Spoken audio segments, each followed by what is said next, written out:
Secretary Trujillo, Lieutenant Governor Baucati, and Chairman Chavarria, thank you for joining us virtually this week on New Mexico in Focus. Lieutenant Governor, let's start with you.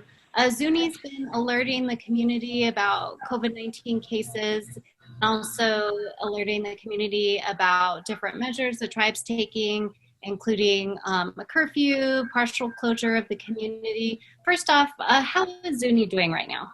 Well, of course, thank you, Elako. My name is Carlton Baucati, and on behalf of Governor Zuni Tribal Council, I want to make sure that we identify and our emergency operation manager and our incident command team and our front line for doing an outstanding job. As you stated, our numbers are increasing. We have 17 pending, and unfortunately, we have 31 positive and 2 deaths in the area. And our Zuni IHS covers also the Raymond Pine Hill area, so our numbers are aggregate of those. We are currently working with the Department of Health to try to make sure that we identify Zuni tribal members. But again, there are so many other resources focused everywhere. We're proud of our resources, and again, all these steps are designed to make sure that our the most fragile of our population, our elderly and our youth, are taken care of. And what is your biggest concern right now of the tribe from the governor's office when it comes to addressing COVID-19, Lieutenant Governor? Part of the challenges that we face, and I think many tribal leaders are facing, is making sure that our tribal members really take into consideration the seriousness of this pandemic, and make sure that they stay at home, making sure that they keep their families safe and at home. And unfortunately, we're social creatures, as we stated before, and it's hard for our people to make sure that they respect our traditions and our way of life, and yet at the same time make sure that they are taking those steps to take care of themselves and their families.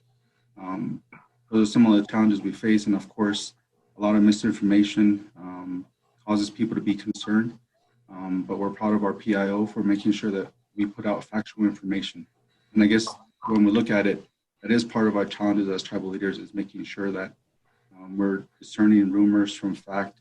And unfortunately, because most tribal leaders and most tribal governments are geared towards providing factual information, we're sometimes a little bit behind the rumor mill. And unfortunately, sometimes that can get ahead of us. But again, we continue to impress upon our people the importance of staying at home and respecting not only Governor Michelle Lujan Grisham's orders, but also Governor Pentilla's orders. Chairman Chavarria, the Council of Governors advocates for Pueblo communities in New Mexico. Many are tight-knit, some have larger populations of a few thousand. Can you talk a little bit about why you think it's important for the response to COVID-19 that it's done collectively among all the Pueblo nations? Yeah, the response to COVID-19, again, is unprecedented. It's very important that we all communicate, not just the Pueblos, but also the tribes and nations here in New Mexico and throughout the country. It's very unfortunate at times, though, that we get different services from the Indian Health Services. Some are direct service tribes, others are Title V self-governance tribes.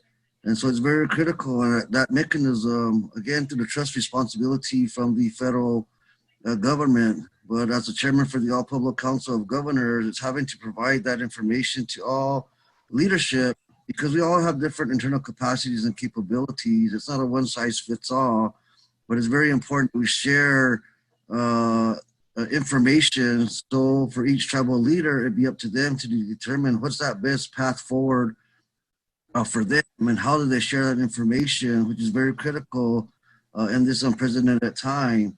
And so the importance of communication is very critical from the governor's office. I know we have Secretary of Indian Affairs on the line as well, through her efforts, through the Department of Health's efforts, through the White House, through Admiral Rocky at Indian Health Services, through Assistant Secretary Sweeney.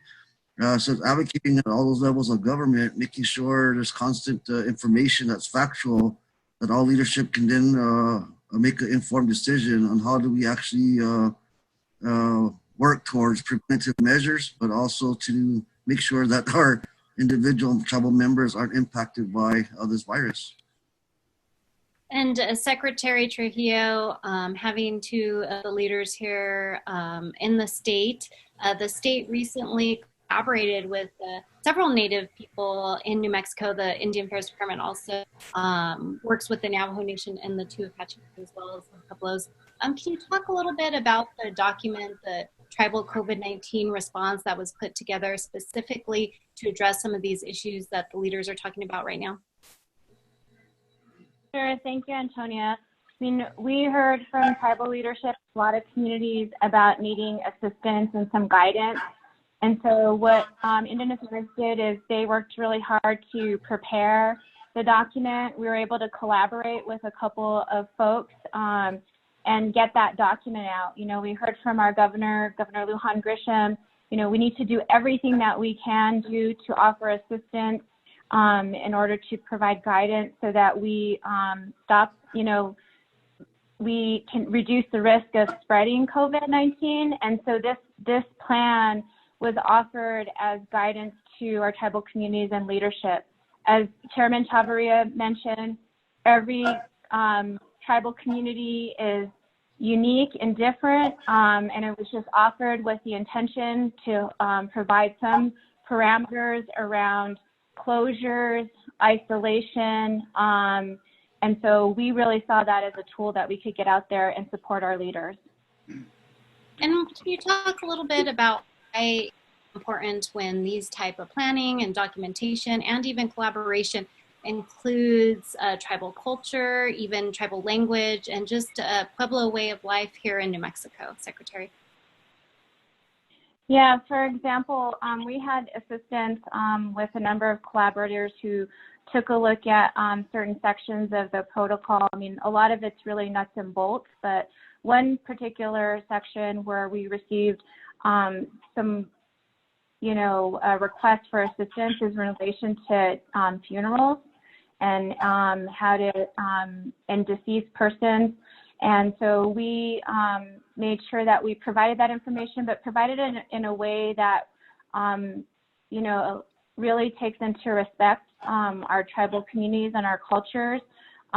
You know, there's guidance out on the CDC website, but we really wanted to make sure that not only were we providing that guidance as well as the guidance that was coming out from IHS, but that was really in tune with who we are as Native people, Indigenous communities. And Lieutenant Governor, anything to add about how important it is to talk to community members about COVID-19, but also to address those important cultural aspects, traditions, language, and even maybe some of the ceremonies or events that have to be postponed because of this? In regards to that, I want to make sure that I want to thank Secretary Trujillo and Chairman Chavarria for their leadership and guidance. Even as a tribal leader, and when they mentioned different capacities, we're proud, under Governor Pentia, we're proud of the fact that we've really made sure we try to limit our financial liabilities and make sure that our division directors and our programs were given that support. And now we're at the point where they are executing the things they need. But we do need documents like the tribal response to COVID-19. That was very helpful in outlining and framing some of the questions that we had as far as council and as far as tribal leadership. And also want to thank Chairman Chavarria as the APCD chairman. You know, from governor to governor, thank you for all your efforts in making sure that the tribal government or the federal government understands tribal needs and make sure that there's avenues for us to access that funding. So thank you for that. I want to make sure that we, from Governor Pentia and the Tribal Council, we want to offer that thanks. But as far as you know, I think when Representative Holland mentioned in a recent interview that, you know, our resilience will persevere. And I think that's where we, as educated people, need to make sure that we understand what our, I guess our youth are saying. You know, send our people off to get educated. Many of them work in the health field now. And those people that work in the health field are warning us as tribal leaders, saying that our people need to take this seriously. I guess when we look at tradition and culture, we need to make sure that we recognize both sides of it. How do we recognize that? At the same time, reflect that we send our people out to get educated. And when they are warning us of these things, how do we make sure that we respect that and share that with our community? And I think we are doing that, but it does take some understanding on that this does affect us globally, and it will affect us for some time to come. But we're doing our best to make sure that our children remain educated. We're seeing a lot more family activity on social media, and we're thankful for that. Also, at the same time, our police reports continue to indicate that there's still some social ills that continue to pop up in our community. And all those will continue to put our front line at risk. And that's where we're asking our people to make sure that they respect not only our governor's wishes and our wishes, but the entire country leadership is asking us. Thank you, Lieutenant Governor. And Chairman, can you talk a little bit, we're talking a little bit about the tribal response, but also as chairman of your organization representing the different pueblos, you've also put out information to the public and asking the public to also respect the wishes and the orders of Pueblo nations as sovereign nations. Can you talk a little bit about what your message is to the public? Yeah, it's very important that we all adhere to the social distancing, all here to stay at home orders. Again, it's not just a native, non-native, it's for all of us to survive in today's time. This unprecedented time has put various challenges on all of us. The disruptions of our daily lives has hurt all of us, from our children to the elders. Closing down our schools, closing down our senior centers, our adult daycare centers, our tribal government, our business establishments, in order to help protect our people. We just don't do it for ourselves, it's for everybody in this world, because it's a worldwide pandemic. And everybody needs to understand not to take this for granted. No one is immune. It doesn't matter where we come from. We're all impacted today. However, because it's a worldwide national emergency, the supplies outweigh the demand, or I guess the demand outweighs the supplies, I guess you would say. The PPE, the protective personal equipment, that's very great for all of us. So we got to adhere to that, to respect each other in this time. Nobody is perfect. We've all made mistakes in our lives, but during this time, as a challenge that the Creator is throwing at us, is to matter to respect that on all levels of governance, on all levels of lands, because it is very important in order for us to continue our life on this earth that we respect each other, to carry forward in the oral histories that were taught to us by our elders, by our leadership, which is very important. And that's to love, care, respect.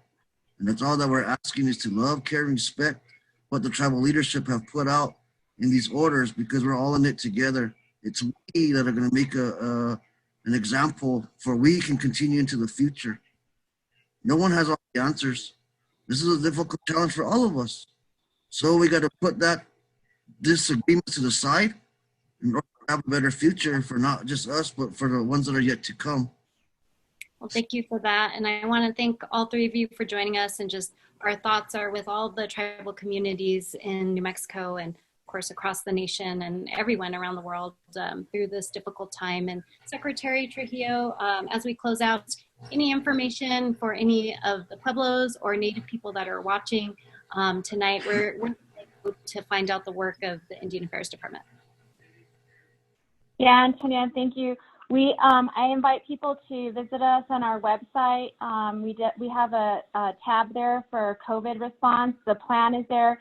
We're also placing resources that is getting drafted, any other helpful information. We're also on Facebook and Instagram. We're pushing out our social media feeds to get information to people, to also highlight what the state is doing in partnership with our leaders.